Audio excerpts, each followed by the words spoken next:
Let's start with the affirmation. Together, in one spirit, we see God everywhere, in everyone and in everything.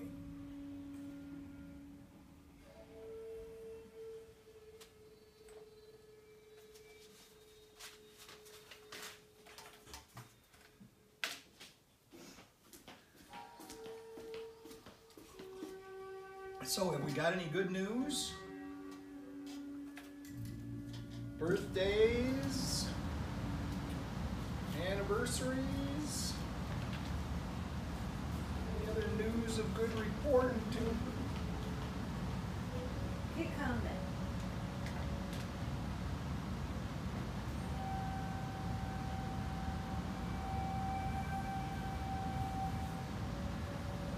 Okay.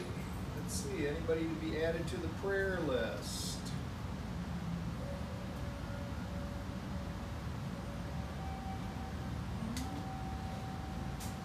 All right, well.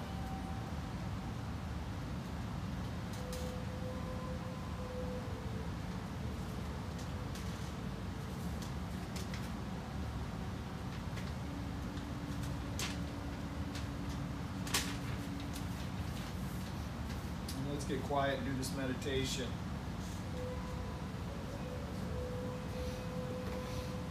Just relax, release, and let go.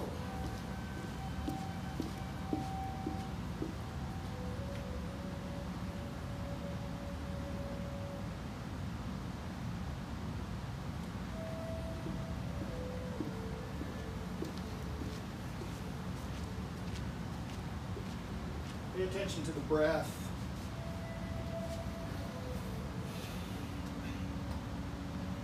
No need to change it in any way. Just notice that on the in-breath, you are filled.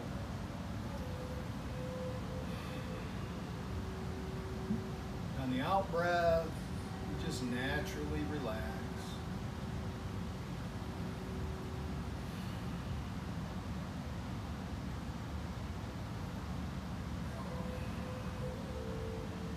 Breathing in, we are filled with life. Breathing out, just naturally relax into love.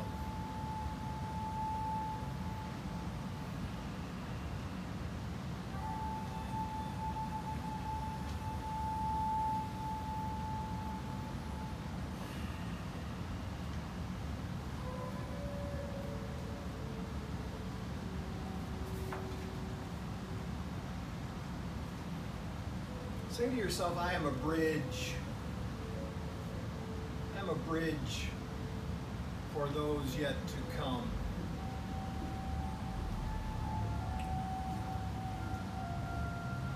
Just as I am always one with those who precede me, I span the present to the future for those yet to come.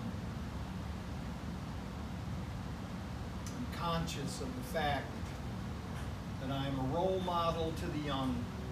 I'm aware that the acts of today impact tomorrow.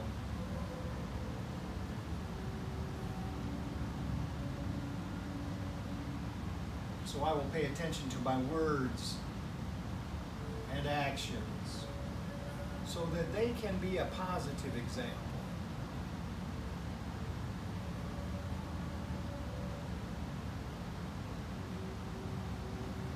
And just as my ancestors and those who inspired me were a bridge from their time to mine, I am likewise for those who come after.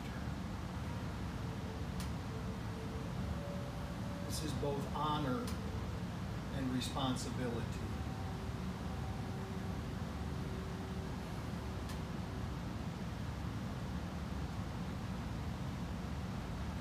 To help keep the planet intact, to contribute to the growing store of knowledge, to stand for freedom and equality, to extend love, teach harmony.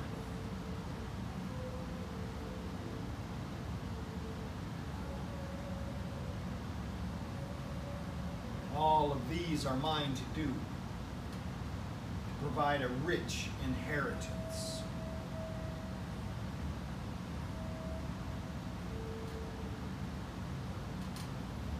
So I intend to will all of these things to the future. For I am the bridge for those yet to come.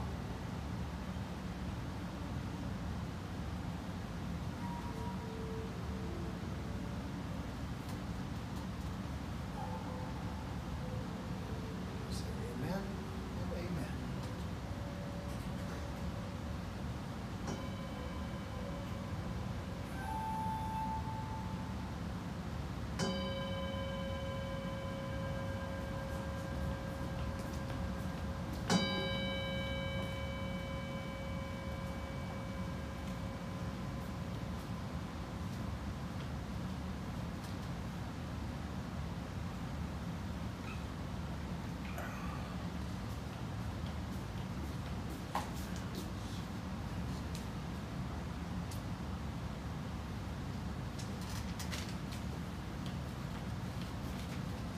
Wake up!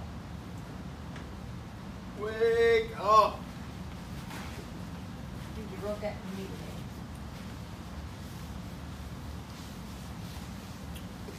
So an awakening of the Spirit is evidenced by how we act. Awakening of the Spirit is an awakening to the fact that we are not alone.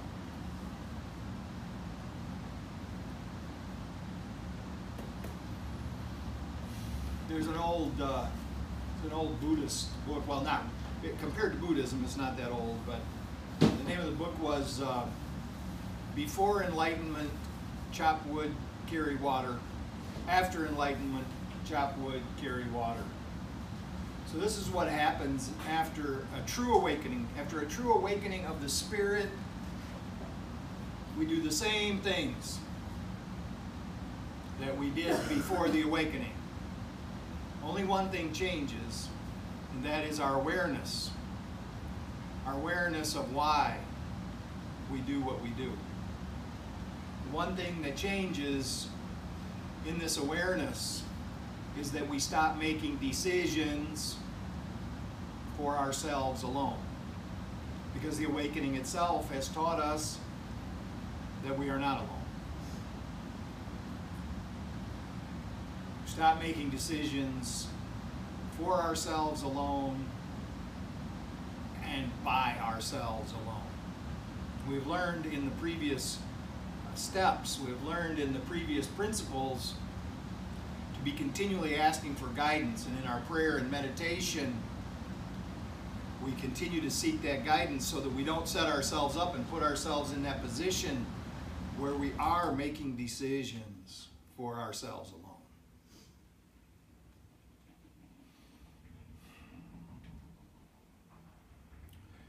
So the awakening in its most simple form is this realization that we are not alone. And this is the illumination of the Spirit. This is actually coming out of the darkness that began with the original sin that's laid out in the book of Genesis.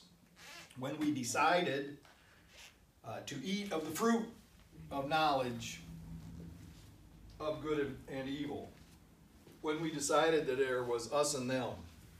When we decided that we were alone, that we were separate, that we were alienated from each other and from the rest of the life on the planet. And everything that has occurred after that has been us trying to find our way back to that place of oneness. So this is the awakening. We're waking up from sin. We're waking up from that original sin of thinking we were separate from God. And worse, the guilt that arises out of thinking, not only thinking that we left God, but in buried deep within the depths of the ego, we believe that not only did we leave God, but that we fought against God, defeated God, and killed God. Somewhere deep in the recesses of this dungeon of self-centeredness, we have had this very, very dark nightmare. And the guilt that arises out of this is so overwhelming that it distracts us continually from the fact that we really are all one. It's always interfering. It's always throwing up distractions, evidence to point to the fact that we really are alone. That we are alone, and we are under threat all the time. And this awakening comes to us, and for a moment, maybe for some moments stretched together, we get a sense, we get a knowing, we get a feeling of oneness, of unity, of understanding that everything is all one, and more than that, that everything is all right. This awakening, the steps to it are not some fast, overwhelming kind of spiritual connection to God, but the result is entering into that timeless space, at least for a moment, where we understand that we really are one with God.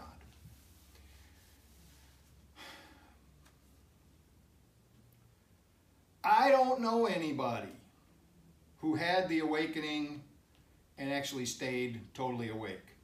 I've heard tell that there are people, those who came, some that came before us, who stayed awake. They tell me that Jesus stayed awake. I've heard that the Buddha stayed awake. And I'm thinking that there were probably some others that I don't know about.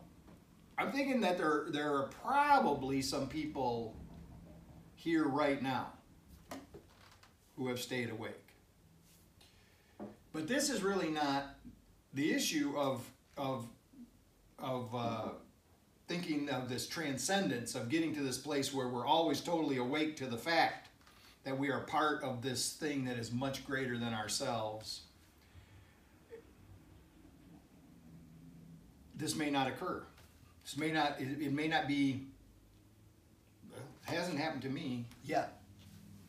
So what happens is I awaken for a moment. I awaken for a moment.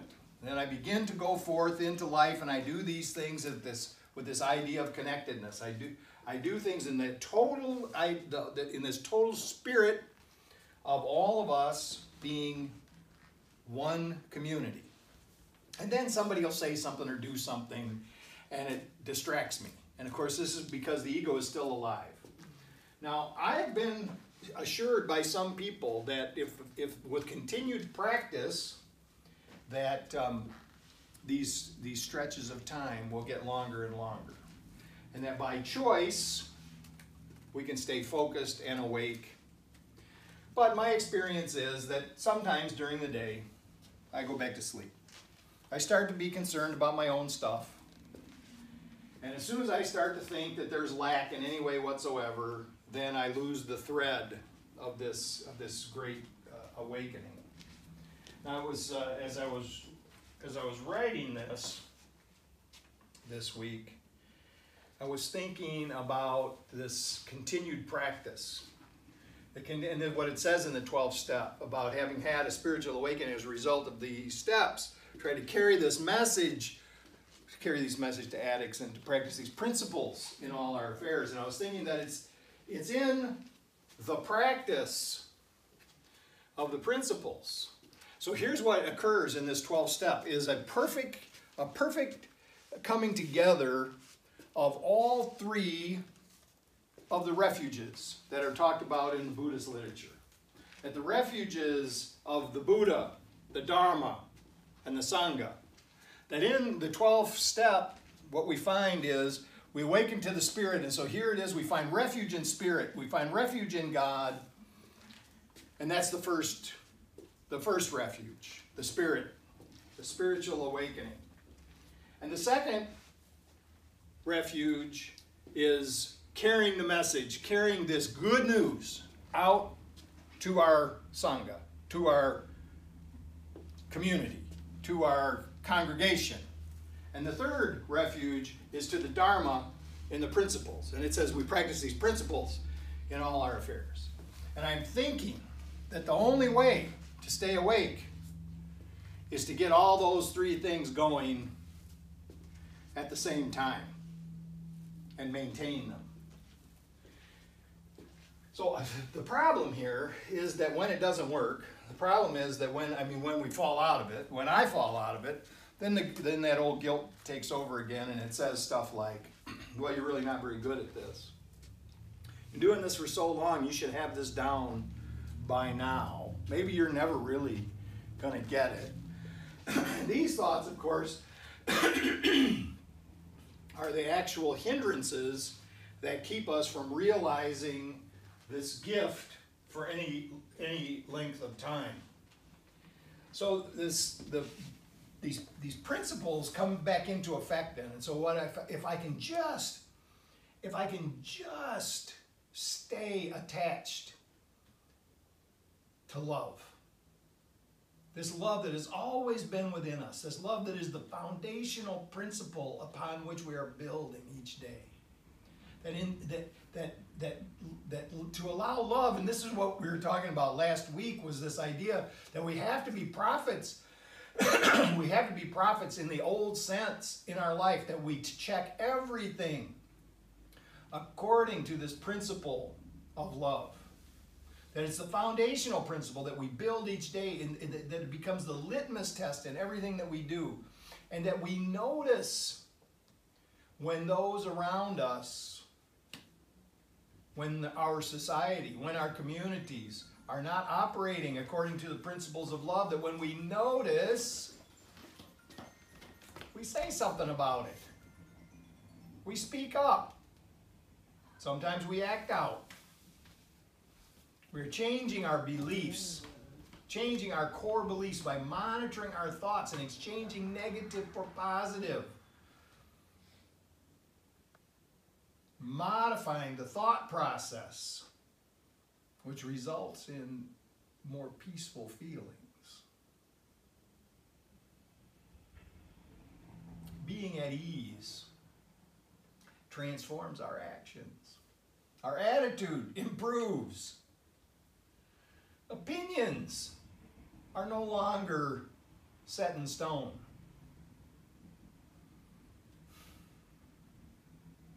Our established values that spring from love, we stick to, becomes the standard for our behavior. An actual code of conduct aligns itself with our values. It's instilled in us through our moment-by-moment decisions. So we commit. Awakening to the fact that we are not alone, that we are a part of, and this is the actual definition of love, that we are connected to everyone. We are connected to all life, and we desire only good to come to all life. We're committed to this sense of connectedness. We move forward with goodwill. We continue to take our refuge in spirit, and we move through each day applying what we have learned in all of our undertakings.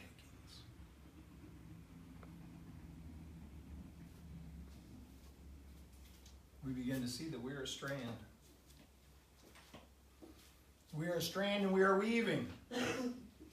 We have strands of actions that form the fabric of our lives. Our behavior, our thoughts, our desires are knit into who we are becoming.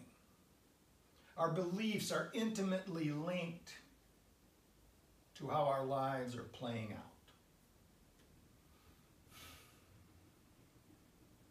So today, awake, we get quiet and we focus on bringing our lives into harmony and truth. So from this perspective of being aware, awake, I am awake, aware, alert, enthusiastic. I approach mission and purpose with excitement, exuberance, because I am excited about life, and I expect the best. Our behavior matters. It is not that our actions stain us eternally, just that there are consequences for our behavior. It is naive to believe that we can go out into the world and do whatever self-centered thing we want and then blithely enter into peaceful meditation once we get home. Jack Kornfield once said something like, "It is difficult to meditate after a day of murder and mayhem." The split personality cannot stand. It must come together. And this is actually the awakening. The personality that has been divided against itself comes together. Everything we think, say, and do or don't do is woven into the fabric of our lives. So today, let us endeavor to live in a manner that reflects our values. Let us mesh our actions with our good intentions.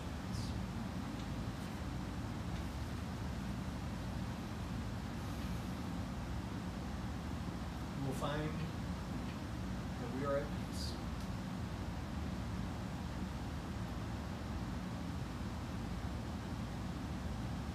One of the principles that we've decided to follow on this long path to this awakening is this idea of nonviolence. To be a center of peace, to extend our center out into the perceived world, to feel that concord with life, connected to our brothers and sisters, determined to cause no harm. To do no violence, physical or mental. As our inner quiet deepens, our connection to all life becomes more apparent. We examine our behavior, our habits that may be causing destruction in the wider world. We affirm and celebrate the fact that we are good stewards of our own resources and those of the greater community.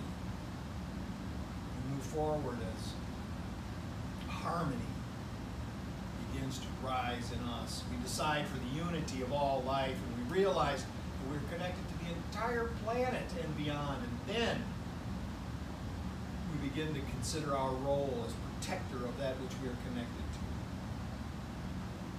The vision goes deeper and deeper, and will surely not resolve itself today, but will provide continual opportunity for practice.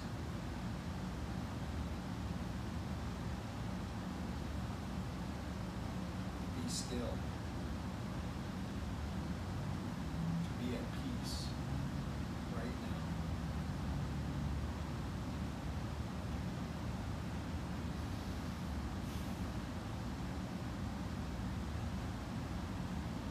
I think that's enough.